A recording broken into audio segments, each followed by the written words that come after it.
Hello guys my channel welcome comedy lovers Talcher आपण मानक जणई दउजी टिके जाउजी लेलुकर कोन टिके दरकार अछि हाट रे काम अछि जे टिके जाउजी देखिले त मु होंडा टिके देखिए पुनी लेलो हौ देखिबा हाट हमर देखि दियो केबे देखि वर्तमान आमे बाहरलु हाट को आम हाट रास्ता रे खइडा केना दउडा आम केना लइडा केनाल बुड़ारे आम जाऊँ लेलु भिडियो बनाऊँ मु गाड़ी चलाऊँ लेलु कौन आज खाइब कह दिया तुम कौन खाइब दहीबरा प्लेट खाइबी दहीबरा प्लेट खाइब रेडी आउ दहीबरा प्लेट कौन दी प्लेट तुमको दिया हाउ हेले मो काम पुणी हवा दरकार काम सब ये हो जे हम केनाल रास्ता पूरा आखि मु जाके पूरा सीधा हाटवा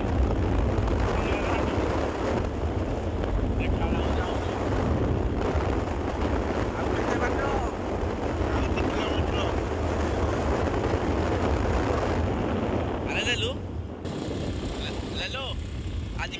जो सातटारे मत कह मुझे जानी मो गर्लफ्रेंड को जनइबी कोटे आज पड़ू रथ डे हाँ लेडी डे हाँ ब्लैक डे हाँ आउे वोल्टेज डे प्रपोज डे आउ किस डे आहरी गोटे बार कि बारटा आहरी गोटे कि डे हाँ हेटा Valentine's Day कौन होउची सप्ताह कौन कौन सब कुंपा कुपी रुफी जा को खाली मुदी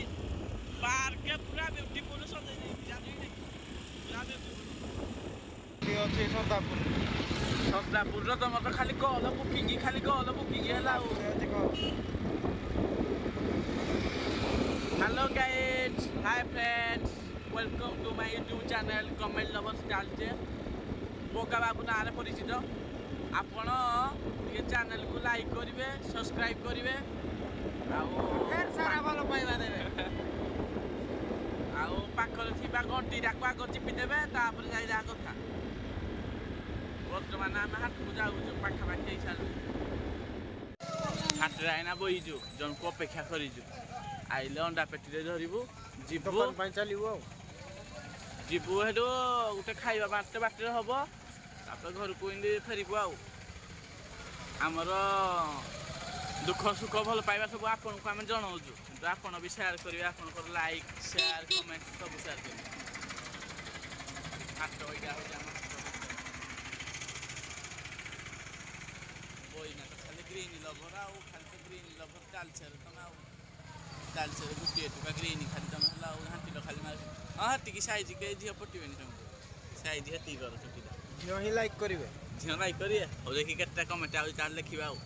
गाइज देखी जदि लोक आज लाइक करथिबे मते निश्चय आज कमेंट करिवे कि लेलुक के लाइक करज आ के डिसलाइक करज मते कमेंट जणैले मु ताकू फोन रिप्लाई देबी ना कमेंट माध्यम रे जणैबे बाय वर्तमान हम दहीबरा खाया पाइलु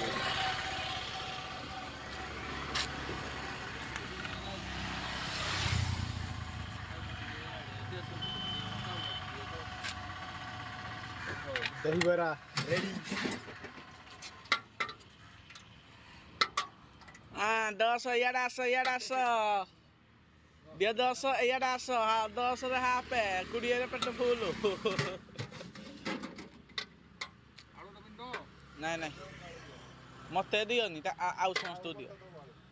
आउ जम खाइले मत बाग लागेनी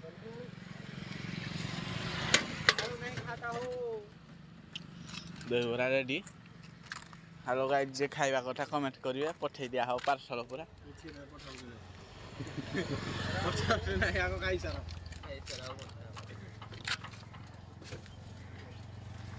bye hello guys welcome to my channel comedy lovers Talcher वीडियोटी भल लागिले लाइक शेयर कमेंट करिवे आ आपन को निज मत देबे थैंक यू।